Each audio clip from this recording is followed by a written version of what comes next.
Hi guys, welcome back aboard our 44-foot hurricane damage DIY catamaran project boat. We have 3 weeks until we want to splash this big hunk of fiberglass and bring it up to North Carolina. That is not a lot of time considering that we don't have through hulls, we don't have diesel tanks, we don't have bilge pumps, we don't have any of the plumbing for the engines. There's a lot to do. I swung by the fabricator this morning and picked up our 2 diesel tanks. These should hopefully now be leak-free. The 2 diesel tanks is what's been keeping me from installing the bilge pump, the through hulls, the starter battery, and our temporary DC wiring. So it is really nice that we finally have these ready to install. The 2 tanks are sadly going to have to come out again once we are in North Carolina, because we need to remove those to install new water tanks. We could have ordered new water tanks here, but I held off because I wanted to see how the diesel tank turned out first. And well, it was hard enough to get these 2 finished, so I'm kind of glad we didn't order the water tanks. The tanks aren't super heavy, but they are a little bit awkward to carry. With the big sliding door, it was easy enough getting the tank inside of the boat, but that's where the easy part of the journey stopped. Of course, if Captain Dum Dum had been on the other side of the tank, life would have been much easier.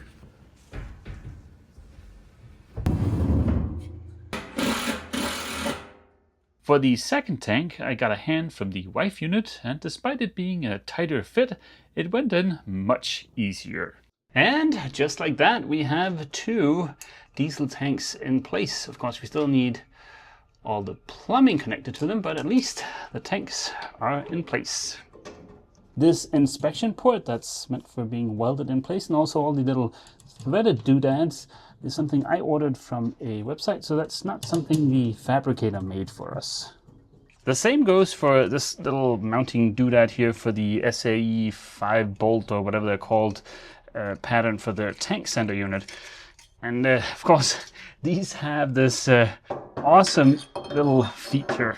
As this warning label so thoroughly explains, this bolt pattern here is a one-way thing, so it needs to be oriented correctly, and there's only one way of orienting it correctly where all the holes are going to line up. So it's kind of like a master class in the typical USB-A connection, where you try to insert it, it doesn't work, you flip it, it doesn't work, and then you flip it back to the way you had it originally, and voila, it goes right in. I don't know if you can see that, but only one hole is lining up.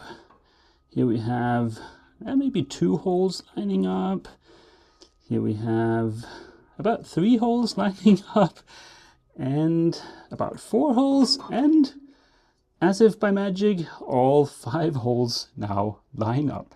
We do get a little bit of help on this TLM 100 unit here, because this little hole here in the gasket seems to line up with the cables coming out of the tank center. So far, so good. We now have 2 tanks in place. I have ordered the 2 Raycor fuel filters we'll need. We've gone with the single ones instead of the dual ones just because of price. But on the 2 tanks, we do have these 2 bigger threaded holes back here, which I'm planning to do some kind of fuel transfer, fuel polishing thing with. So I figured the single Raycor filters would be perfectly adequate. That does look pretty good, and I am a big fan of how Antares or PDQ used to mount the diesel tanks, where nothing is touching the bottom of the diesel tank.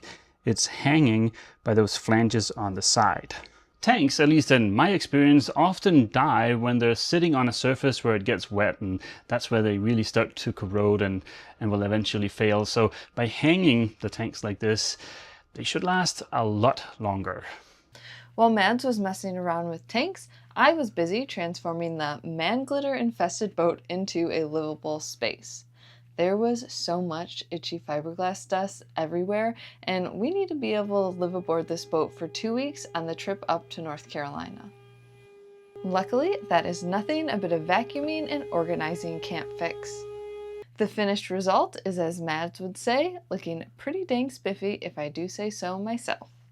With the diesel tanks in place, the very first thing we're going to do is to install the below the waterline through hulls. As previously mentioned, we're going to be using these True Design composite through hulls and skin fittings. I'm using these because I've had great luck with them in the past aboard both Ep.630 and Athena. They're also cheaper and lighter than their bronze alternatives. It is worth noting that if you want these to be ABYC compliant, then you do need to use the optional load collar along with the ball valves, but the installation is super easy. We only have 5 through hulls below the waterline. For those, I'm going to do everything by the book, but every through hull we install today is going to have to be removed once we get to North Carolina. So for a bunch of the through hulls above the waterline that we're not going to use on the trip north, I have come up with a little contraption. There are 2 parts to my little contraption here. They get smushed together by a fastener, and then in one of them there is a little nut that's a press fit.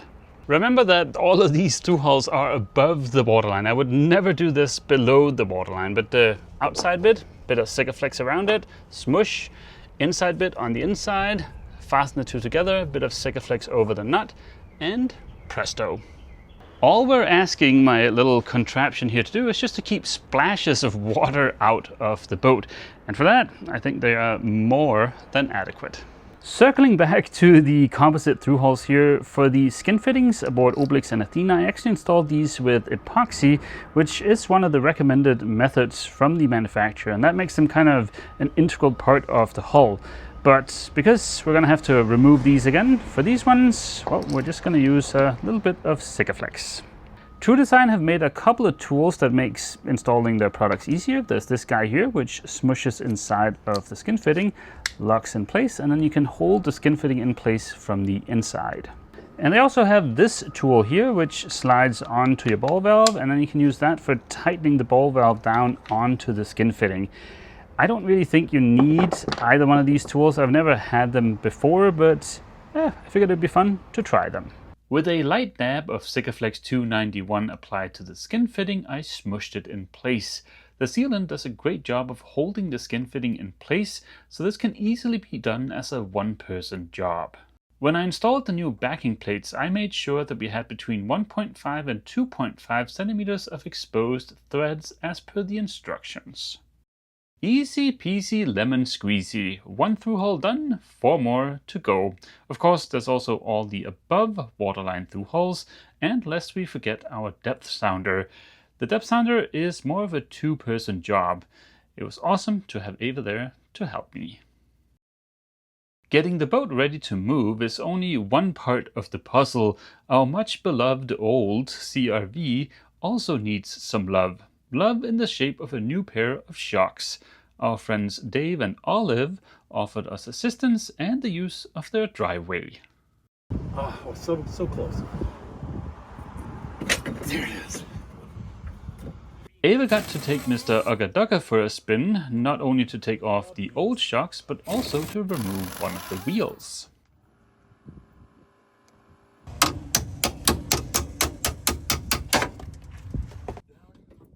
We definitely owe Dave a giant thank you for all of his help. He's been a ginormous help while we've been in Florida. And I am happy to report the CRV now handles like a dream. It's been a long time coming, but we finally have a watertight pair of hulls.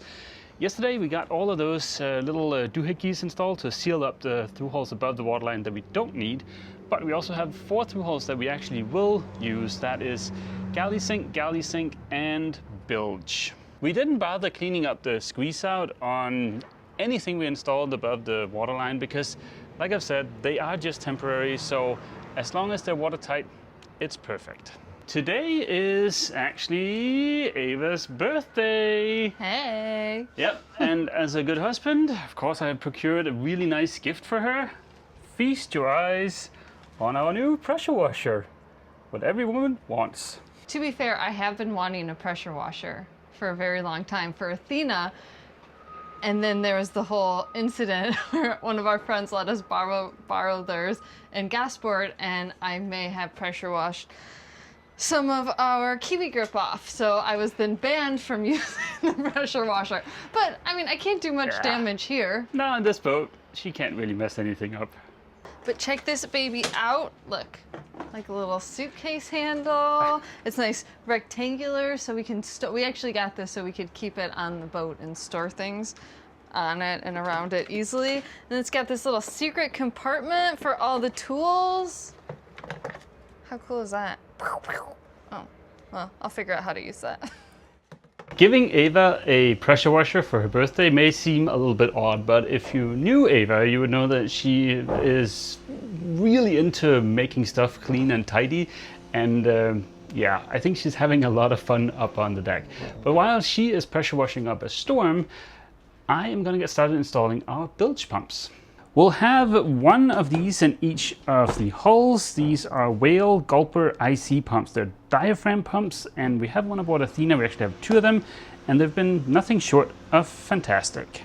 The reason I'm willing to pay a little bit more for this guy is because it's a diaphragm pump. Those generally are not so icky about debris and stuff, and if you do get some debris in there, they're super easy to open up and clean out. So that's a really good feature. And also this little sensor doodad here and strainer is the only part that's going to be in the bilge. So you're not cluttering up your bilge with a huge bilge pump.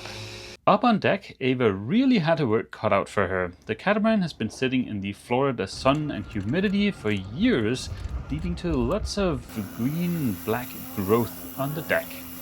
Luckily, it's nothing Ava's new darling can't handle.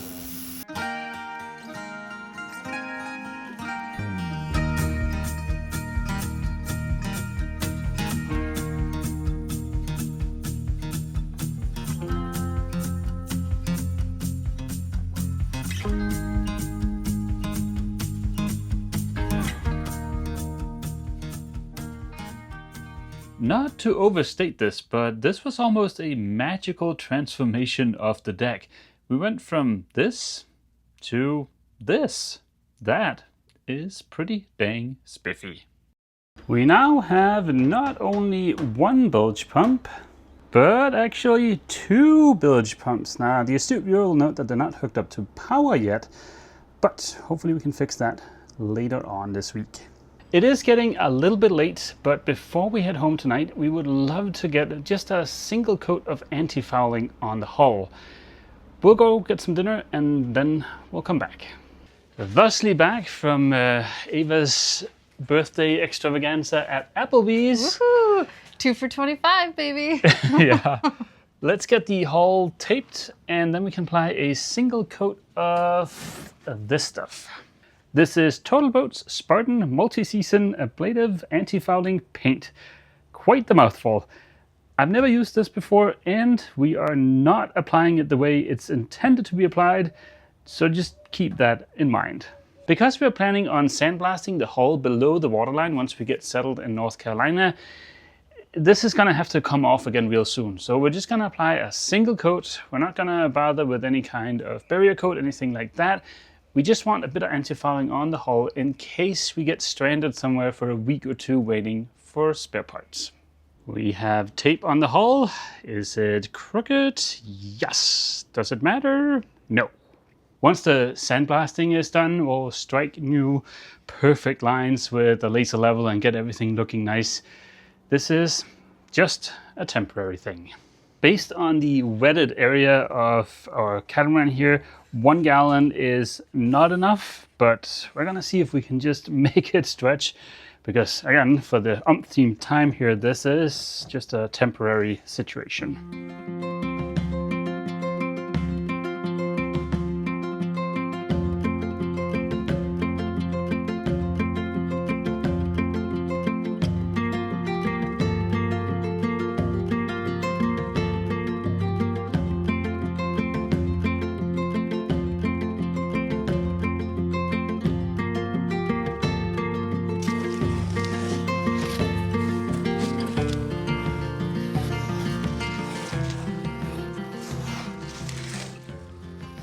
Good morning, guys. Between Ava's pressure washing of the deck yesterday and the new bottom paint, the catamaran is actually starting to look like a boat again.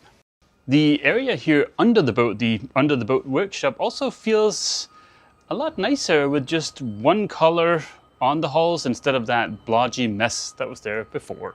This morning we stopped by our friend Dave's house and picked up a bunch of packages that had showed up. And this, I think, are all the little last bits we need for the diesel tanks. This guy also showed up this morning, but he's not really for the diesel tanks. He's a low pressure gauge. He'll be super awesome to have when we need to pressure test future tanks, because the pressure gauge I use for the diesel tanks goes up to 15 psi, so it's kind of hard to judge if there's a drop in pressure. We have 4 pickup tubes here. 2 are going to be pickups, 2 are going to be returns. We just need to trim these to length. We have quite possibly the world's cutest ball valves. Look at them. They are freaking tiny.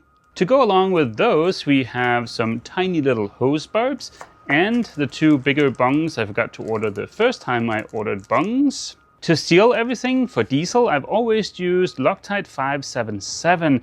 I'm sure there are other products out there, but I've always had good luck with this stuff. I had never seen this type of pickup tube in Europe. I think they're kind of neat. Plastic tube, some kind of aluminum fitting smushed on there. In this case, this is 1/4 inch male, 1/4 inch female. If I had used my brain and looked ahead, I would have used 3/8 and 1/4. Those are way more common. I could only find one place that sold these. We'll plunge this guy in to get an idea of how much we need to trim off. So right about there. That looks like about 44.5 centimeters.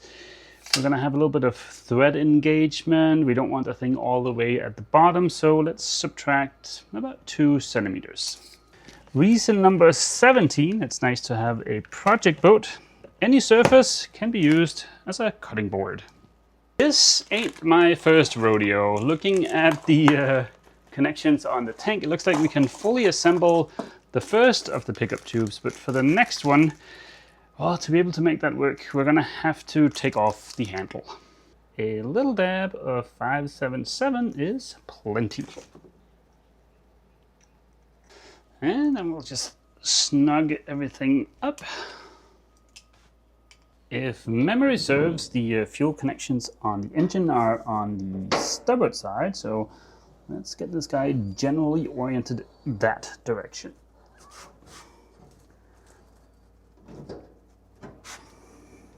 As suspected, the handle will have to come off to get the second ball valve on.